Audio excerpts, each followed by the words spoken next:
Regresamos a Argumentos, gracias por estar en sintonía y por hacernos llegar sus comentarios a nuestras cuentas en redes sociales, @argumentos_gb, ya he estado por aquí leyendo algunos de sus comentarios y ya pronto los vamos a leer en pantalla.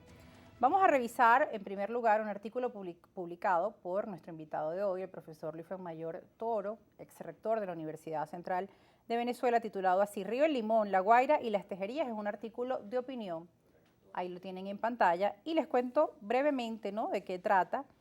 Él aquí refiere cómo pues duele que el Estado desatienda los llamados hechos por expertos, ¿no?, tanto inmediatos como mediatos. Dice aquí el artículo escrito por él: la tragedia del Limón, Estado Aragua, en 1987, con unas 600 víctimas, miles de damnificados, fue considerada en su momento un desastre natural, pero luego se lo clasificó como mixto, pues la causa del importante número de víctimas fueron las numerosas construcciones en los márgenes de ríos. Bueno, estamos hablando del año 1987, luego 1999 en el estado Vargas, se repite, o llamado estado La Guaira, y ahora, bueno, lamentablemente este año en el estado Aragua otra vez hemos visto lamentables situaciones en las tejerías y ahora el día de ayer en este sector, en el Castaño. Bueno, es lamentable. Además, estábamos hablando en el corte, uno diría, bueno, las leyes que hay leyes en nuestro país, está la ley de las aguas, tenemos el Instituto Nacional de Hidrometeorología, pues yo buscaba acá y son distintas las leyes que existen: ley de gestión de riesgos, ley de bosques y gestión forestal, bueno, una cantidad de leyes que están allí y que podrían, si se cumplen, pues ayudar, ¿no?, a gestionar todo esto. Nosotros no tenemos problemas de leyes, nosotros no tenemos problemas de escritura. No, porque Porque además el gobierno y la gente en general siempre dice que el papel aguanta todo. Pues aquí se ha violado la Constitución y lo han violado, incluso lo ha violado la oposición y lo ha violado el gobierno. Pero que la viola el gobierno es muy grave, porque es gobierno y porque además fueron quienes impulsaron esa Constitución. Esa Constitución supuestamente es de ellos en principio. Ahora resulta que ya es de todos los venezolanos. Esa Constitución ahora es defendida por todo el mundo a raíz de las violaciones del gobierno y de las cosas que se quisieron hacer después. De repente una Constitución que la mitad de la gente no la quería, ahora sí la quiere todo el mundo. Tenemos algo que nos une, pues, que es la Constitución, por lo menos declarativamente. No sé si internamente es así, declarativamente. Entonces, bueno, no es por leyes, esto no es problema de leyes, esto no es problema tampoco de nombres de instituciones, esto es un problema de si se asumen realmente esas leyes, si se cumplen esas leyes, si las cumple la ciudadanía, si las cumplen las instituciones que deben cumplirlas y si las hace cumplir el gobierno, por ejemplo, que es quien debe hacerlas cumplir, si las cumple el gobierno mismo. Por ejemplo, la ley de los bosques y la selva, ahí está el arco minero, hay un desastre de deforestación enorme en esa zona. Y además está en el plan de la patria que ellos construyeron, cuidar la naturaleza, el ambiente, pero bueno. Así es, entonces, pero ahí está el arco minero. Se contraponen los hechos. Ahí está el arco minero, ahí está el hecho, que además se ve desde satélite, pues no estoy inventando nada. Entonces, ahí está. Pero, ¿por cómo es posible que eso esté allí? Entonces, alguien no está haciendo lo que debía hacer, porque no debería estar eso en esa forma. Ahora, desde el sector académico, ¿qué se puede proponer? ¿Qué se puede hacer? El sector académico yo creo que ha propuesto muchas cosas en este sentido, porque todas estas leyes que tienen que ver con el ambiente, etcétera, provienen, si uno va hacia atrás, del sector académico. Son digamos, los estudios ecológicos, de los estudios ambientales, etcétera, etcétera. Lo que tenga que ver con aguas también. Son ingenieros hidráulicos, son investigaciones en ese tema. El problema es que el sector académico estudia, investiga y da conocimiento. Y le da un conocimiento a quien se supone debe usar ese conocimiento para resolver los problemas del país. Entonces, al gobierno, y también se lo da a la ciudadanía, pues lo pone en manos de la gente. Entonces, por supuesto, que aquí hay el problema es la educación. ¿Cómo es posible que no se haya podido desde el año 1999, para no irme al año 87? Ahora, este problema no es un problema solo de este gobierno o del gobierno de Chávez, no. Este problema viene desde el año 87, el año 87 fue lo del Limón, y antes de eso también, es decir, este es un problema de Venezuela y de todos sus presidentes, que han permitido y que no han asumido la función como deben asumirla. Ahora, en este momento es un problema de este gobierno, porque es quien gobierna. Entonces, yo no voy a culpar a Carlos Andrés Pérez o a Caldera. Claro, sino de la gestión o de qué se está haciendo en estos momentos. ¿Qué están haciendo en este momento? Que es además lo que importa. Claro, y que, por ejemplo, bueno, uno agradece obviamente la solidaridad que han transmitido distintos partidos políticos que se han presentado en la zona, pero llega un punto en que, oye, más allá de eso, de toda la ayuda y de las selfies que colocan en las redes sociales, etcétera, bueno, la gente dice, un momento, pero ¿qué están haciendo o qué están haciendo para que esto no vuelva a ocurrir, para que no vuelva a afectarnos y que no vuelva a pasar en otro sector la semana que viene? Va a pasar. Entonces, es lo que preocupa, ¿no? Claro que preocupa. Porque no son críticas, digamos, para hacer oposición a nadie, sino en la crítica constructiva. ¿Qué está pasando y qué podemos hacer para evitar que nos vuelva a ocurrir? Por ejemplo, también con el tema de las estaciones hidrometeorológicas, por ejemplo, en la página del INAME. Se han reducido muchísimo el número. Mira, aquí yo tengo que, por ejemplo, habían, en el año 2006 teníamos 630 estaciones. Cuando entramos hoy a la página del INAME tenemos 80 activas, que uno entra allí y vas viendo, ¿no? Los registros de cuánto está lloviendo, la cantidad de lluvia que está llegando. ¿Y esas estaciones por qué se han vaciado? Se han vaciado como se han vaciado las universidades, como se han vaciado los hospitales, como se han vaciado las escuelas, porque los salarios, los sueldos no alcanzan para vivir y la gente busca otra función para poder vivir o se va del país. Es decir, el país los prepara, los forma, no pueden vivir en el país porque no tienen suficientes ingresos, entonces buscan otros países donde se van. En Chile, por ejemplo, los médicos están sosteniendo el sistema de salud chileno y los chilenos dicen... Los médicos venezolanos. Los médicos venezolanos. Y los chilenos dicen que los médicos venezolanos son excelentes y que sin ellos ese sistema de salud no funcionaría como está funcionando. ¿Cómo es posible que Venezuela haya permitido que esos médicos se hayan ido? Pues? ¿Cómo es posible? Es que es lamentable tantos profesionales que han salido de nuestro país y siguen saliendo. Eso se llama fuga de cerebros, sí. Fuga de cerebros, que es además la fuga más difícil de compensar, porque un cerebro médico no lo forma, no lo forma en un programa de chamba juvenil, ¿no? Como las que les gusta al presidente Maduro, pues. Al presidente Maduro no le gusta el empleo formal. De preparación. Al presidente Maduro no le gusta el empleo formal. Así, le gusta la chamba. Una chamba juvenil. La chamba juvenil, eso sí. Él piensa en chamba cuando es ahora empleo. Los jóvenes hoy en día, tomando en cuenta la misma línea discursiva del cambio climático, donde nos dicen que cada año será peor, que cada vez vamos a tener lluvias más intensas o las sequías extremas, si estamos durante los periodos del fenómeno del Niño o el fenómeno de la Niña con lluvias intensas. Bueno, ¿cómo estamos preparando a los jóvenes de hoy en día para ese futuro? ¿Qué están haciendo en las universidades, la educación? Porque hemos visto además cómo las cifras de deserción escolar han aumentado y obviamente todo eso preocupa muchísimo. ¿Cómo se está preparando el país que vive del petróleo, que es un combustible fósil causante supuestamente del cambio climático y que ya en muchos países se les ha puesto un límite? 2030 parece ser el límite para dejar de utilizarlo como combustible fósil. Mudarnos a las energías verdes. Entonces, este país, ¿qué está haciendo para prepararse en ese sentido? Cuando ya no puede usar el petróleo como combustible fósil, por ejemplo. Esas son las ¿Qué está preguntas. haciendo en trabajos de otras energías? ¿Por qué PDVSA no es una empresa de energía en lugar de ser una empresa de petróleo, de energía en general? Entonces, ¿qué está haciendo el gobierno en eso? Nada. No está haciendo nada. Yo estoy seguro que no está haciendo nada. Yo no conozco ningún programa importante en ese sentido, en absoluto. Dentro de la Asamblea Nacional están debatiendo nuevamente leyes, que volvemos al mismo tema. Tenemos leyes y seguimos creando otras. El tema es la gestión, que se apliquen, el seguimiento, el monitoreo, la Contraloría Social y también la participación ciudadana, porque la gente también debe sentirse parte de esto y decir, bueno, voy a actuar. Porque en muchas ocasiones la gente como que se ha apaciguado, los que nos quedamos en el país, porque también muchos están buscando resolver el día a día, salen de la cola de la gasolina, resolver la comida, los libros de los niños para llevarlos a la escuela. Bueno, todos sabemos eso. Yo no entiendo cómo es posible que este gobierno, en relación con la educación, no haya dicho que no se necesitan uniformes escolares. Por ejemplo, no hay que comprarle a los niños ningún uniforme, no hay que hacerlo, ¿verdad? Y si va a mantener uniformes, tendría que él entregarlos entonces. Hay medidas que se pueden tomar si se piensa en Venezuela. Ahora, si estoy pensando solamente en cómo mantenerme en el poder o el otro está pensando en cómo acceder al poder, sacar a los que están para meterse en él, no para resolver nada, sino para hacer lo mismo que hacen los que están. Porque al final el cuento es ese y por eso es que hay 70 y tantos % de la población que no cree en ningún tipo de liderazgo. Bueno, eso lo tenemos ahí, que se sienten independientes el 70%.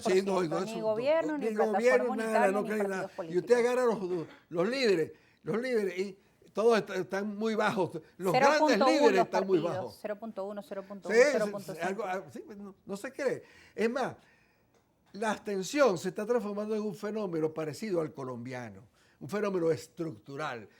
La gente, hacer elecciones es una técnica, la técnica electoral. Y veníamos de una cultura muy participativa, a la gente le gustaba participar. Una técnica que significa que usted va, mete un voto y con eso usted logra cambiar un gobierno para que resuelva problemas.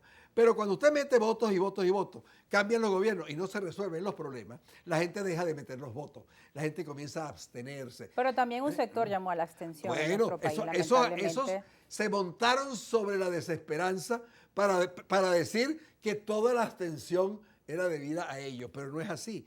Aquí hay una abstención. Una desesperanza, pero también incentivaron una falsa esperanza de que el cambio venía de un día para otro, a través de otros métodos que ya conocemos que fallaron. En esa abstención hay muchos elementos, pero al final, digamos, la cuestión es que el sistema democrático está perdiendo, credibilidad en la gente. Y entonces la gente simplemente no va a votar porque no resuelve las cosas votando. Entonces, una de las cosas que habría que hacer es ver cómo comenzamos a resolver las cosas votando, es decir, eligiendo a quienes debemos elegir para que actúen. Eligiendo de forma consciente. En forma consciente, en forma inteligente. Nosotros hablamos incluso de un grupo que creamos cuando las elecciones de gobernadores, Voto Ciudadano Inteligente, decíamos. Vi ese grupo. Voto Ciudadano Inteligente. Entonces, que era, bueno, ya que no se ponen de acuerdo ni los opositores, ni nadie se pone de acuerdo. Un grupo de la sociedad civil, intelectuales. Exacto, muy bien.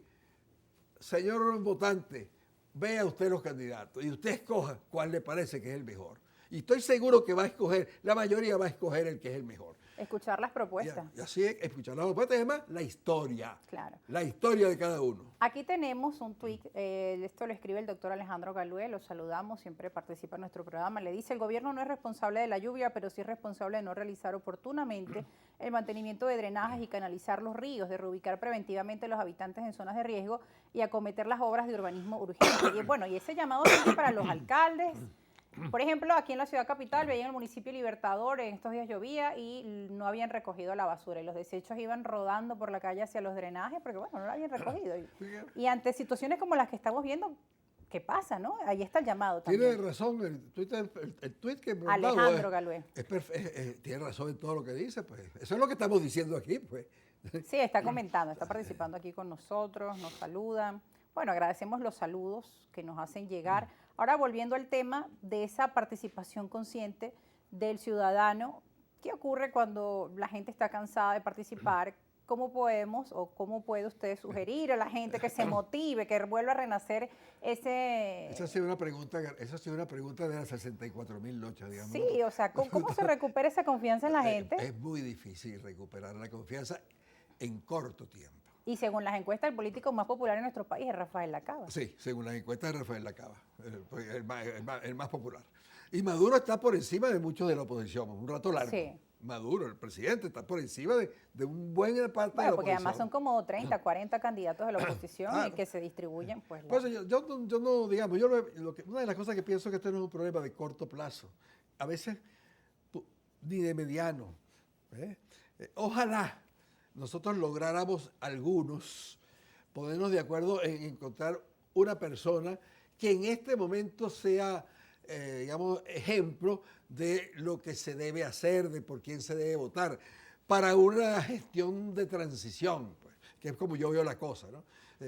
Encontrar un candidato que sea honesto, que tenga prestigio, que la gente lo sienta como un estadista, no como un arribista, ni como un cómico, ¿verdad? Aunque ahorita los cómicos están los cómicos están mundialmente muy de moda con el presidente ucraniano, pues, que es muy cómico y hace... participó en series y sí, y hace una revista de moda. Sí, bueno, entonces, hay de todo.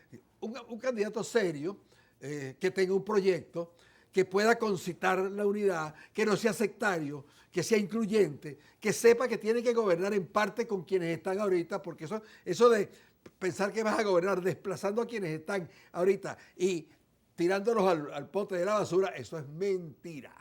Eso no es así.